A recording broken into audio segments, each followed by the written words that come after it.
Ad oggi non abbiamo ancora avuto notizie da parte della Giunta Veneta né riscontri in merito ai dubbi emersi e oggetto anche del nostro esposto alla Guardia di Finanza. Un silenzio che urla, che fa rumore. Dopo l'esposto presentato dal CUB, la Confederazione Unitaria di Base, alla Guardia di Finanza di Venezia e alle Procure della Repubblica del Veneto, il sindacato si sarebbe aspettato una reazione da parte della Giunta regionale veneta, una dichiarazione istituzionale, un commento. La domanda che viene posta dal CUB è se sia vero oppure no che ci sarebbero alcuni dirigenti e funzionari della sanità veneta in quiescenza che percepirebbero contemporaneamente la pensione e lo stipendio. La sanità in Veneto attualmente risente di tagli e di limitazioni, di carenze organiche spaventose. Quindi chiediamo una presa d'atto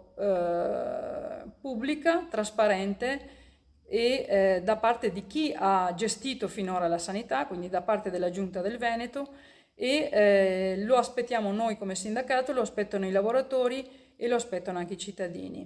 Oggi il CUB, col suo esposto, chiede la verifica su possibili incompatibilità tra gli incarichi assegnati dalla Regione Veneto ad alcuni manager e l'eventuale percepimento cumulativo di pensione e stipendio che per un dirigente si aggirerebbe sui 130.000 euro all'anno. Il CUB, su questo punto, sottolinea il silenzio da parte della Regione Veneto. È grave questo silenzio, è grave perché non depone a favore della trasparenza e di principi di correttezza e trasparenza che contraddistinguono l'attività politica e della pubblica amministrazione.